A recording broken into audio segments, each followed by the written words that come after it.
Amin, amin, amin. Silakan duduk. Bapak Ibu yang terkasih, Shalom. Bagaimana kabarnya hari ini? Luar biasa, karena kita punya Tuhan yang luar biasa. Jadi walaupun ada masalah tetap haleluya. Iya, hari ini tema firman Tuhan, ya adalah Tuhan melihat hati. Ya, Tuhan melihat hati kita. Memang kedengarannya biasa, saudara, Tuhan melihat hati. Sehingga banyak orang yang walaupun hidup dalam dosa, dia itu bertopeng dan bilang, kan Tuhan melihat hatiku. Ya, padahal hatinya busuk. Tapi kita di tempat ini semua hatinya baik apa tidak? Insya Allah. Mari kita buka bersama, kita lihat firman Tuhan. Kita mau belajar dari satu tokoh dalam Alkitab hari ini, yaitu Daud. Daud adalah seorang anak yang tidak diperhitungkan dalam keluarganya. Dan untuk alasan Daud kepahitan itu ada banget, ya. Sekarang banyak anak muda yang menjadikan banyak hal untuk menjadi pahit, dan mereka berkata, iya soalnya kan saya dulu begini, saya dulu begitu, dan membuat mereka itu ya bisa melakukan dosa. Tapi kita mau belajar dari seorang tokoh di Alkitab ini, Daud. Firman Tuhan ketika Tuhan sudah menolak Saul menjadi raja, Tuhan berfirman kepada Nabi Samuel. Tuhan bilang, Samuel, kamu pergi ke satu rumah di Bethlehem, rumah Isai. Di situ ada anak-anak Isai, dan salah satu dari 8 orang anak laki-laki Isai itu akan aku urapi menjadi raja. Akhirnya Samuel datang ke Bethlehem dan dia ketemu dengan Isai.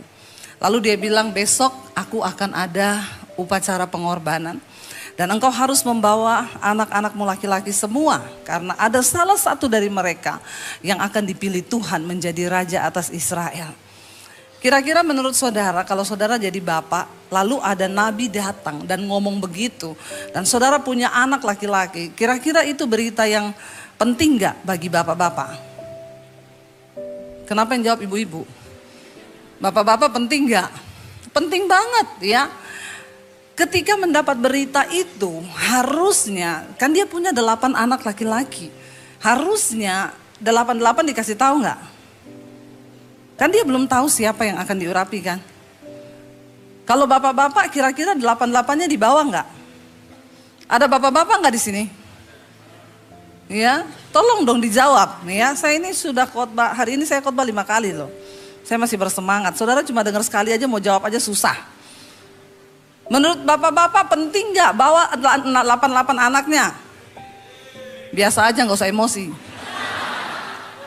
Giliran ditantang terus emosi, penting, udah kepahitan aja itu ya. Belum apa-apa, baru khotbah soal hati ini sudah pahit. Oke, penting ya, iya dong. Salah satu dari anak kita akan diurapi menjadi raja nih, penting. Lalu malam itu Isai katakan kepada anaknya yang 7, besok kalian itu pakai baju yang bagus karena Nabi Samuel akan mengurapi salah satu kalian menjadi raja. Lalu Daud tanya, Pak, aku pakai baju apa? Kamu gak usah. Siapa yang ngajak kamu? Besok kamu gembalakan kambing domba di padang. Kamu gak ada tampang prajurit. Kamu gak ada tampang apalagi buat jadi raja atas Israel. Gak usah ikut. Jadi pagi itu mereka semua semangat pakai baju bagus datang ke upacara itu. Daud, dia pergi ke padang menggembalakan kambing domba yang hanya beberapa ekor. Saudara, saya mau tanya sama anak-anak muda di sini. Kalau engkau diperlakukan seperti itu sama bapakmu, kepahitan enggak? Apalagi anak laki-laki, kepahitan enggak? Tapi Daud enggak kepahitan. Dia pergi ke padang, dia gembalakan kambing domba yang hanya beberapa ekor sambil dia nyanyi di sana.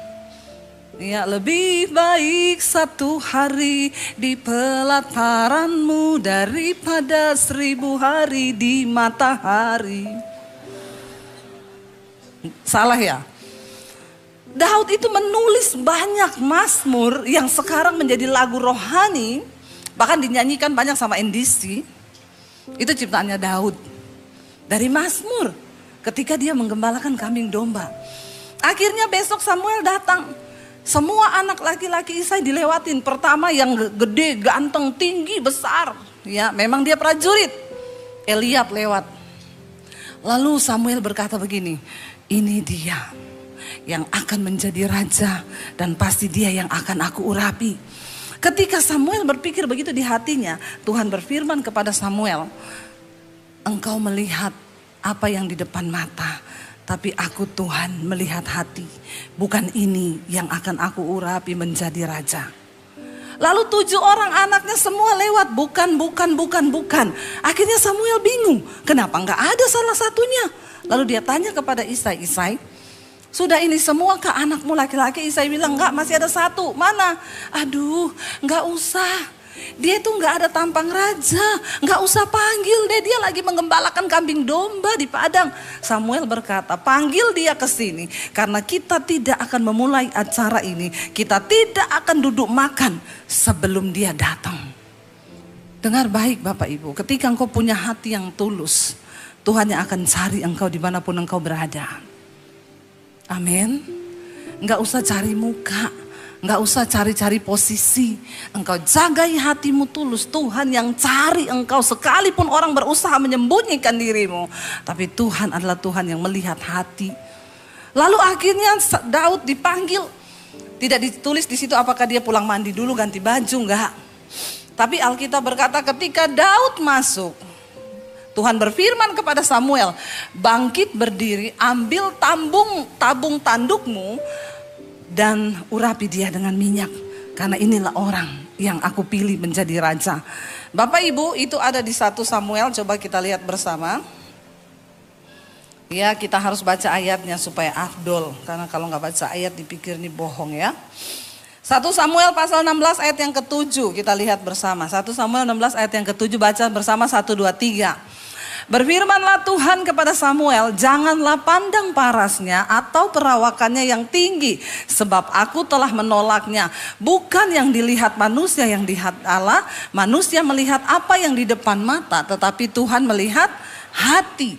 Ya, jangan tertipu. Makanya yang muda-muda juga kalau mau cari jodoh, jangan tertipu dengan memandang parasnya. Amin. Yang pria-pria Alkitab bilang cari jodoh itu jangan lihat hanya cantiknya. Karena kecantikan itu bohong.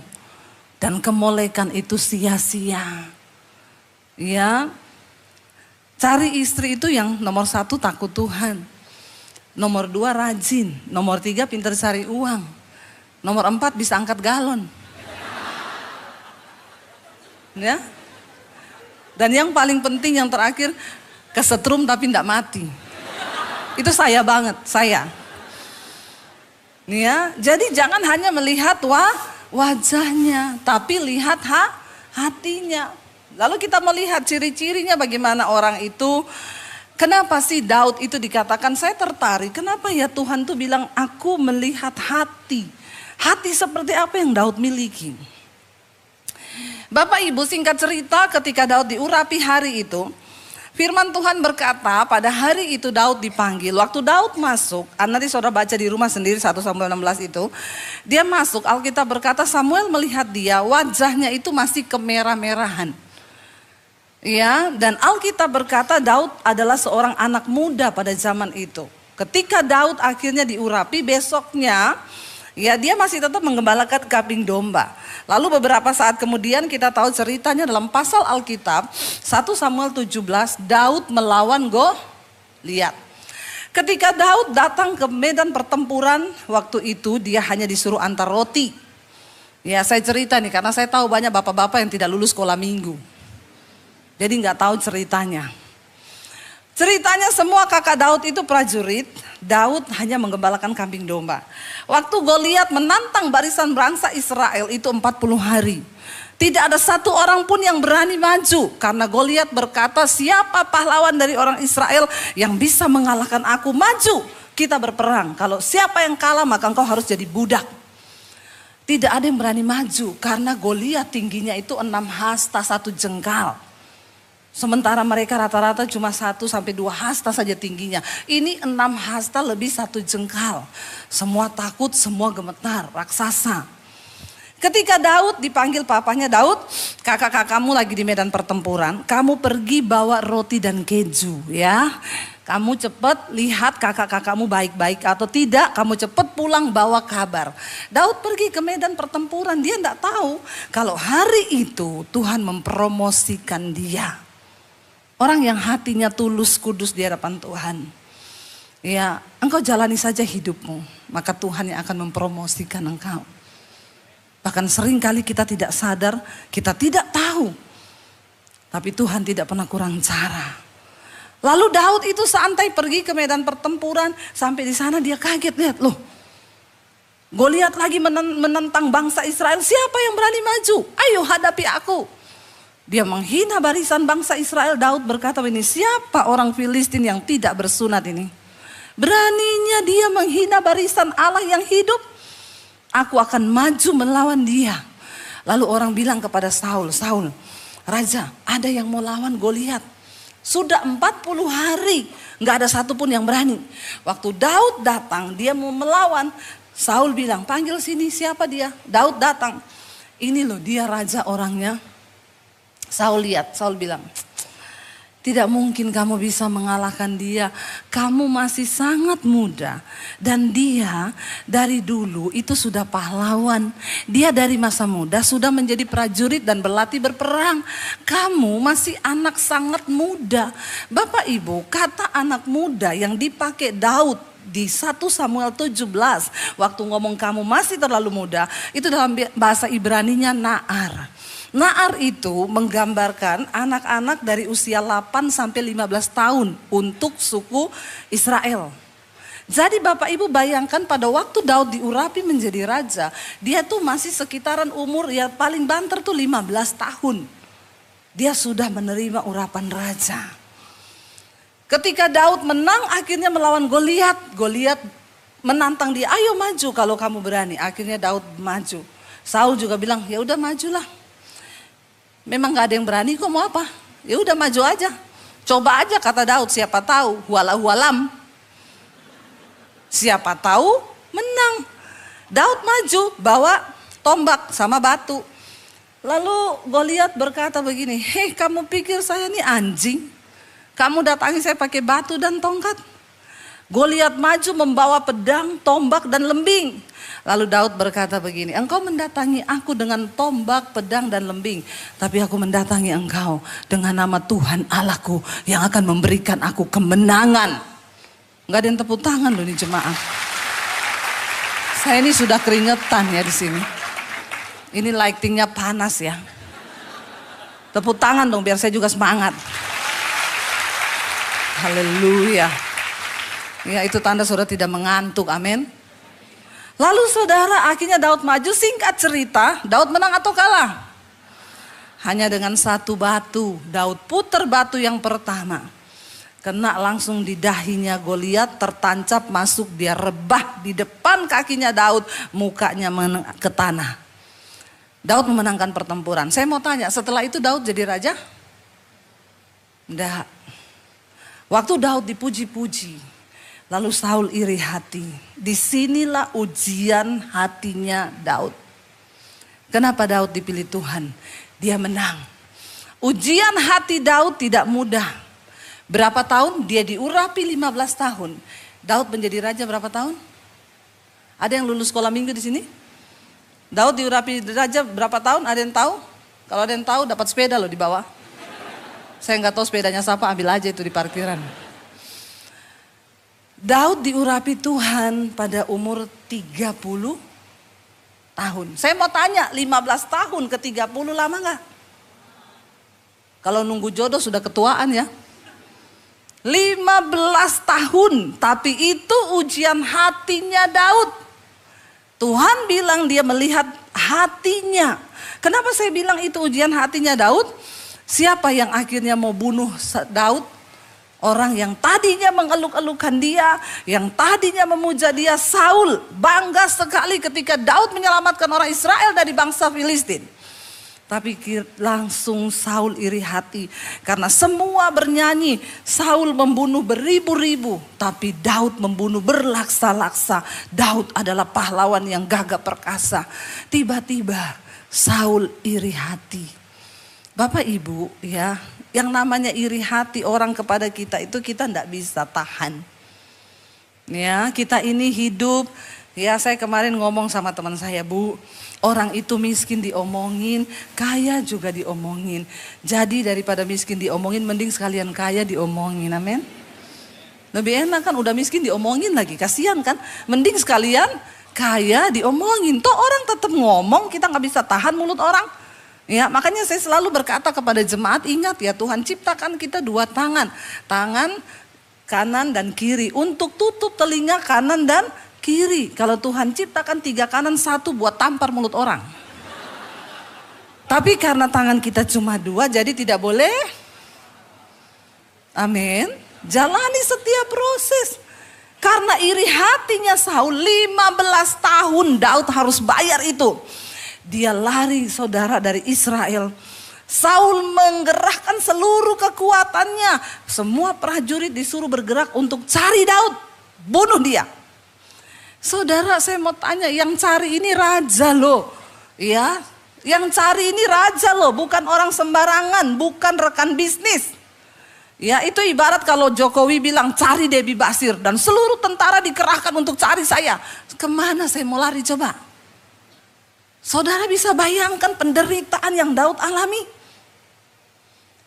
Di negerinya sendiri, di tanahnya sendiri, dia sudah tidak merasa aman karena sudah tidak tahu mana sahabat, mana lawan. Semua orang mau cari muka juga sama raja. Membawa kepala Saul sebagai hadiah dan akan dapat penghargaan dari raja. Saul lari ke sini, ketemu Saul lari ke sana, tapi akhirnya Daud melarikan diri ke negeri orang Filistin. Dia pikir, saya lari aja lah ke daerah musuh. Karena ketahuan orang Filistin semua musuh. Daripada di Israel, enggak tahu mana teman, mana lawan. Lebih susah mana yo? Di tempat yang kita tahu semua memang musuh membenci kita. Atau di tempat ada orang yang pura-pura manis. Kalau ketemu, halo sayang. Hai say, tambah cantik ya Cin, pret. Jangan percaya mulut manis hari-hari ini. Bilang aja pret. Banyak orang berbulu manis sekarang kan. Ya mulutnya manis. Padahal di belakang lain, di hati lain. Daud sekalianlah lari di daerah musuh. Dia lari ke daerah orang Filistin. Karena dia tahu Saul pasti gak berani kejar dia ke situ. Sampai di tempat daerah orang Filistin. Ternyata orang Filistin tahu ini Daud loh. Yang dulu bunuh Goliat, pahlawan kita. Lalu mereka seret dia dibawa ke depan Raja Akis. Raja, ini Daud yang dulu membunuh pahlawan Goliat. Daud pura-pura gila di situ. Dia ludah-ludah mukanya, penuh ludah di jenggotnya. Lalu Akis marah dan berkata, kurang orang gila kah di negeri ini? Sehingga kamu bawa orang gila ini ke sini, suruh dia keluar. Daud lolos pada waktu itu. Saudara, Saul terus mencari, Daud terus mencari. Sampai akhirnya Saul dengar dia ada di dalam gua. Saul pergi mencari dia. Lalu ketika Saul sedang tertidur, Daud datang. Daud datang di sampingnya Saul yang lagi tidur. Anak buahnya ngomong gini, Tuan, inilah yang firman Tuhan katakan. Allah menyerahkan musuhmu ke dalam tanganmu. Sekarang waktu yang tepat, bunuh dia. Karena inilah satu-satunya penghalang engkau menjadi raja. Dan inilah satu-satunya orang yang membuat hidupmu menderita. Sekarang bunuh dia. Daud berkata, jangan pernah engkau mendahului Tuhan. Aku tidak akan pernah membunuhnya. Karena dia akan mati mungkin karena ajalnya. Atau memang Tuhan yang ingin mencabut nyawanya. Tapi bukan tanganku yang akan mengotori dia dengan darah. Aku akan bunuh dia dan darah itu akan mengotori tanganku. Aku tidak sanggup untuk menjamah orang yang diurapi Tuhan. Hello, menurut saudara Daud hatinya seperti apa? Ini orang yang bikin hidupnya menderita loh. 15 tahun urapan raja sudah di kepalanya. Tapi nggak bisa karena Saul masih hidup. Dan terus mengejar Daud, mengejar Daud, mengejar Daud. Lebih daripada Saul mengejar orang Filistin yang adalah musuhnya sendiri. Kalau kita lihat ada kesempatan bagi Daud menghabisi dia. Tapi Daud bilang tidak. Kalau Saul harus mati, satu-satunya hanya karena Tuhan menghendaki dia mati. Tapi bukan aku yang membunuh dia. Bapak Ibu, kalau engkau mau diangkat Tuhan, miliki hati seperti yang dimiliki Raja Daud. Kita baru disinggung dikit, udah sakit hati. Iya Pak ya? Ya orang itu kalau sakit hati bahaya loh saudara. Pertama janji Tuhan terhalang, berkat Tuhan terhalang. Dan kedua orang yang sakit hati itu akan cenderung melukai orang lain. Saya dulu pernah diundang satu orang ibu, Bu, ibu ke rumah saya doain saya ya. Oh iya, oke saya datang dikasih alamat. Pagi-pagi datang, yang bukain pintu kakaknya. Saya bilang, bener ini rumahnya ibu ini? Oh iya bener. Oh iya bener, siapa ya?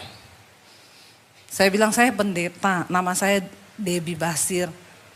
Oh situ pendeta? Iya sini pendeta. Situ dari mana? Gereja mana? Sini. Saya jelasin. Terus yaudah masuk, duduk, tunggu, lagi mandi dia. Saya duduk, dalam hati saya, ini orang pasti hatinya pahit sekali. Pahit, saya duduk dia bilang, oh berarti situ pendeta. Iya kan tadi saya sudah bilang. Kalau situ pendeta, berarti situ bisa baca saya. Dalam hati saya, Tuhan ini pencobaan apa lagi? Saya bilang, Bu, saya bisa baca ibu kalau ada tulisannya, Bu. Masalahnya enggak ada tulisan, terus saya baca apanya. Ya kan biasanya hamba Tuhan gitu kan punya kuasa toh. Bisa baca orang. Kan gampang aja, kayak begini enggak terlalu ribet sih, tulisannya nyata sih. Alkitab bilang, apa yang ada di wajah itu terpancar dari hati. Mukanya kayak setan begini. Ini pasti hatinya apa saudara? Pahit kan? Pahit ini, nggak mungkin enggak. Saya bilang gini, maaf ya Bu, ibu suruh saya baca ibu. Maksudnya saya melihat hatinya ibu seperti apa. Ya iya, kan katanya hamba Tuhan punya kuasa. Saya sedikit menggeser duduknya. Ini orang sakit jiwa toh. Saya bilang gini, Bu maaf ya, kayaknya ibu banyak terluka ya. Saya agak menggeser, kenapa saudara? Orang sakit jiwa begini, kita ngomong begini. Dua saja, kalau dia di jamaah Roh Kudus dia nangis. Kalau di jamaah setan, habis itu vas bunga melayang ke kepala kita. Harus berdoa dan berjaga-jaga ini. Ya saya menggeser, saya bilang ibu maaf ya, kayaknya ibu banyak kepahitan ya Bu. Dalam hati. Saya tunggu reaksinya dia. Dalam nama Yesus saya berdoa, Tuhan tolong Tuhan. Kenapa kau pertemukan, mending saya ketemu anjing galak Tuhan. Daripada yang begini. Tiba-tiba dia diem. Lalu dia mulai. Saya gini, yes. Roh Kudus ini, Roh Kudus. Yes, aman. Nangis. Ibu, iya Bu, yang sakiti saya itu bukan orang jauh Bu, orang dekat. Keluarga sendiri. Dalam hati saya ya iya saudara, orang itu bisa melukai. Yang bisa melukai itu kan orang dekat. Nggak ada orang jauh. Saya nggak pernah pelayanan orang kepahitan. Ibu kepahitan sama siapa? Sopir angkot Bu. Nggak ada, nggak ada. Nggak ada ibu-ibu yang saya doakan. Ibu kepahitan sama siapa? Tukang sayur Bu. Masa dia jual tomat busuk Bu? Nggak ada orang kepahitan. Itu sama orang yang deket, yang ada tempat di hati. Saudara kan gak memberi tempat sopir truk di hatimu kan? Sopir angkot tuh gak ada di hati kita. Atau sopir Grab. Dia nangis, iya Bu orang deket Bu gini-gini. Saya mendekat sama dia saudara. Saya belai punggungnya, Bu Tuhan mengasihi ibu. Apapun pengalaman buruk yang ibu alami, percaya Bu, Tuhan itu sangat mengasihimu walaupun keluargamu nggak sayang. Tambah jadi saudara. Orang-orang pahit gini, dia cuma butuh nangis. Karena biasanya orang kepahitan tuh jarang menangis. Ayo di sini siapa yang sudah tidak pernah menangis 1 tahun? Anda mendekati sakit jiwa. Loh benar saudara, air mata itu penting loh, Tuhan ciptakan untuk dikeluarkan. Tapi kalau engkau nggak pernah menangis itu berarti hatimu mulai mengeras seperti batu. Dia nangis, saya tahu waktu dia menangis itu dia plong. Saya belai aja belakangnya. Tuhan mengasihi ibu, biar kasih Bapa mengalir atas hidupmu. Nangis kenceng. Akhirnya ketika selesai berdoa beberapa menit dia tenang. Saya bilang, Bu, Tuhan mengasihi ibu. Lalu dia bilang, terima kasih Bu Pendeta. Saya sudah plong hati saya Bu. Nggak pernah ada yang layani. Saudara, tuayan itu menguning loh di sekeliling kita. Ini orang yang hanya saya dapatkan baru sebentar ngobrol. Akhirnya dia tanya gini, maaf Bu, Ibu namanya siapa? Saya bilang, situ. Loh kok rohnya yang pindah ya sama saya? Dalam hati saya, dari tadi lu manggil aku situ. Situ dari mana, situ di mana, situ. Tapi lihat, ketika Tuhan menjamah seseorang, hatinya dibenerin sama Tuhan. Langsung, Bu maaf namanya siapa ya Bu? Saya bilang, saya Debbie Bu, panggil saya Debbie aja. Oh iya makasih Ibu Debbie, mau minum apa? Ih langsung loh berubah. Tapi saya jawab, boleh Bu ada kopi enggak? Saya, oh minum kopi, iya saya bikinin. Saya berani jawab karena dia sudah tersenyum. Kalau dia tanya gini, situ minum apa? Jangan kau jawab. Kau bilang kopi, keluarlah kopi pakai sianida. Maka matilah kau. Kenapa ada orang bikin kopi dikasih sianida? Karena dia bikin kopi dengan hati yang pahit. Ya, makanya dimasukin sianida. Ngeri loh saudara. Makanya kita belajar hari ini. Daud, dia tidak mengizinkan kepahitan masuk.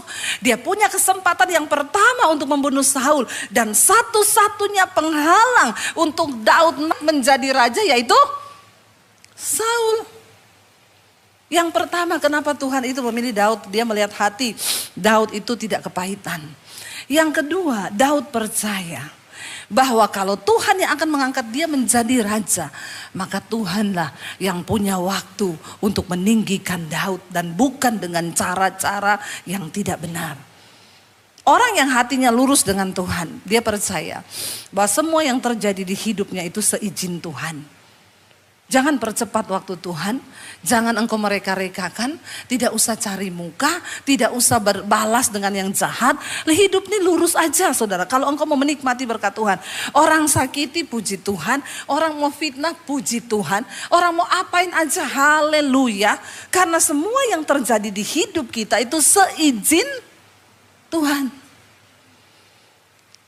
Waktu yang pertama Daud lolos, dia gak mau bunuh Saul. Terus Saul kejar, Daud lari, terus Saul kejar. Sampai akhirnya Daud diberi kesempatan yang kedua untuk bunuh Saul. Kali ini kita baca. Mari buka bersama. Ya, kita akan lihat ayatnya 1 Samuel 26. Ayat yang ke-18. Saat itu dilaporkan sama pegawainya, sama Daud, Tuan, Saul datang ke sini untuk membunuh engkau. Lalu ketika Saul tertidur, Daud berhasil mendekati pasukannya, semua lagi tertidur. Sekali lagi pegawainya bilang begini, Tuan, ini adalah waktunya sama seperti dulu. Tuhan menyerahkan musuhmu ke dalam tanganmu. Izinkan aku tancapkan 1 tikaman tombak ke dadanya. Gak perlu 2, 1 aja. Maka Saul pasti mati. Lalu Daud berkata begini, aku tidak akan mengotori tanganku dengan membunuh dia. Dia akan mati mungkin karena ajal atau karena waktunya Tuhan. Tapi bukan tanganku yang membunuh dia. Dahsyat saudara. Dan akhirnya Daud pergi, dia cuma ambil yang pertama kali. Daud datang, dia lagi tidur, Daud gunting ujung jubahnya. Lalu Daud bilang, Saul, yang pertama kali, aku tidak membunuh engkau sekalipun aku punya kesempatan. Ini ujung jubahmu sudah aku potong. Sebagai tanda aku memang hadir di sampingmu ketika engkau tertidur. Tapi itu gak membuat Saul sadar. Sampai yang kedua kali ini ketika pegawainya Daud berkata, aku tancapkan tombakku dan Saul pasti mati. Daud bilang jangan. ambil semua perlengkapan perangnya, biar aku bawa. Daud mengambil senjatanya Saul, tombaknya dibawa. Lalu Saul membangunkan mereka dari jarak yang jauh. Daud bilang, "Hai tuanku Raja Saul, aku memiliki kesempatan untuk membunuh engkau hari ini. Tapi aku tidak melakukannya karena aku mengasihi engkau. Aku menghormati engkau sebagai orang diurapi Tuhan." Lalu Daud menunjukkan senjatanya kepada Saul. Coba kita lihat saudara, baca bersama 1 Samuel pasal 26. Itu waktu saya tinggal 4 menit ya. Saya salah lihat loh, saya lihat tadi di sini 16, padahal itu jam ya. Sorry ya, yowes kita cepet yuk. 1 Samuel 26 ayat 18 ya, berkata sampai ayat 25. Kita baca bersama di sana. 1, 2, 3. Lalu berkatalah ia, "Mengapa pula tuanku mengejar hambanya ini? Apa yang telah kuperbuat? Apakah kejahatan yang melekat dalam dan tanganku?" Daud bertanya kepada Saul ketika dia sudah ambil tombaknya. Dia bilang kepada Saul, "Aku ini salah apa kepadamu?" Baca bersama. "Oleh sebab itu kiranya tuanku raja mendengarkan perkataan hambanya ini. Tuhan yang membujuk engkau melawan aku. Jika Tuhan yang membujuk engkau," Daud bilang, "kalau memang Tuhan yang membujuk engkau untuk membunuh aku, untuk melawan aku, maka biarlah ia mencium bau korban persembahan." Iya, Daud rela kalau memang Tuhan yang suruh bunuh. Tetapi jika itu anak-anak manusia, terkutuklah mereka di hadapan Tuhan kalau ada yang bujuk Saul untuk bunuh Daud.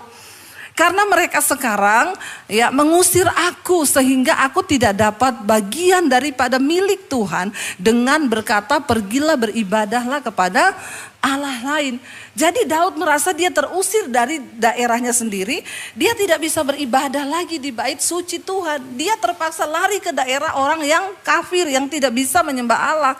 Bagi Daud, dia keluar dari Israel, tanahnya yang dikasihnya itu sama dengan dia dipaksa untuk meninggalkan Tuhan. Kita baca ayat yang selanjutnya, berkata di sana apa? Iya, baca bersama. "Sebab itu janganlah kiranya darahku tertumpah ke tanah jauh dari hadapan Tuhan, sebab Raja Israel keluar untuk mencabut nyawaku seperti orang memburu seekor ayam hutan di gunung-gunung."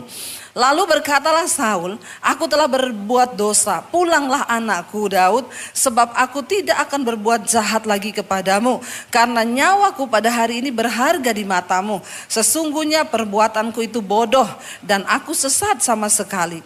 Tetapi Daud menjawab, "Inilah tombak itu ya tuanku raja, baiklah salah seorang dari orang-orangmu menyeberang untuk mengambilnya. Tuhan akan membalas kebenaran dan kesetiaan setiap orang, sebab Tuhan menyerahkan engkau pada hari ini ke dalam tanganku, tetapi aku tidak mau menjamah orang yang diurapi Tuhan. Dan sesungguhnya seperti nyawamu pada hari ini berharga di mataku, demikianlah hendaknya nyawaku berharga di mata Tuhan, dan hendaknya ia melepaskan aku dari segala kesusahan." Lalu berkatalah Saul kepada Daud, "Diberkatilah kiranya engkau anakku Daud, apa jua pun yang kau perbuat pastilah engkau sanggup melakukannya." Lalu pergilah Daud meneruskan perjalanannya dan pulanglah ia ke tempatnya. Saudara lihat, Daud tidak mengambil kesempatan untuk membunuh. Saudara tahu setelah itu Alkitab berkata pada pasal-pasal yang berikutnya, Saul dikejar oleh orang Filistin, lalu dia kalah, semua tentaranya dibunuh. Dan Alkitab berkata Saul meminta kepada ajudannya untuk membunuh dia. Saul berkata, "Tolong bunuh aku, tancapkan pedang itu ke dadaku." Tapi anak buahnya berkata, "Tidak Tuan, aku tidak akan pernah melakukan itu." Saul bilang, "Tolong bunuh aku. Aku tidak mau kalau orang Filistin menangkap aku dan mereka akan menjadikan aku permainan, disiksa." Karena orang Filistin terkenal jahat. Simson mereka tangkap, biji matanya dicongkel. Saul tidak mau itu terjadi. Dan apa yang terjadi? Anak buahnya tidak mau membunuh Saul. Saul menancapkan pedangnya ke tanah, lalu dia menjatuhkan dirinya di atas pedangnya sendiri. Kita tahu Saul mati bunuh diri dengan pedangnya sendiri. Dan ketika Saul mati, Daud belum merasa aman, dia belum menjadi raja. Abner, panglima Saul, mengangkat anaknya Saul, Isi-Boset, menjadi raja atas Israel. Waktu Saul mati, Daud menangis, saudara. Daud itu hatinya luar biasa. Harusnya waktu dia dengar Saul mati, yes, syukur akhirnya mati kau. Itu kan kita kan kalau disakiti orang, kita suka ya tunggu orang itu lihat pembalasan. Lalu kalau dia menderita kita senang. Jangan itu ada dalam hati kita supaya kita diberkati Tuhan. Akhirnya Saul meratapi, Daud meratapi Saul dan akhirnya Isi-Boset naik menjadi raja. Saul tidak berniat pun membunuh anaknya Saul, Daud nggak berniat. Sampai akhirnya Isi-Boset juga mati, dikhianati oleh para panglimanya sendiri.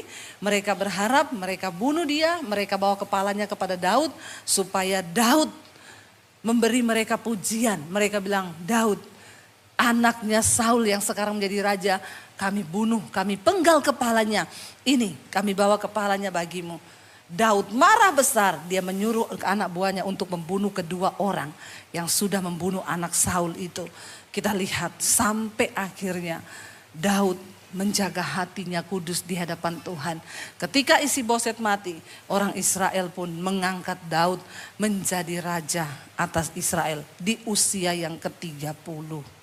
Bapak Ibu, seberat apapun proses yang kau alami hari ini, mungkin dari orang-orang terdekatmu, tetap lepaskan pengampunan, tetap jaga hati. Saya undang para imam musik maju ke depan, sebab ketika kita menjaga hati, ketika kita ini sungguh-sungguh hidup dalam takut akan Tuhan, maka Tuhan itu yang akan menggenapi semua janjinya. Kita mau bilang, Yesus, apa artinya kami ini kalau tanpa Tuhan? Kami tidak berhak untuk marah kepahitan pada orang, karena Engkau sudah beri nyawamu juga bagi kami. Bangkit berdiri bersama Bapak Ibu.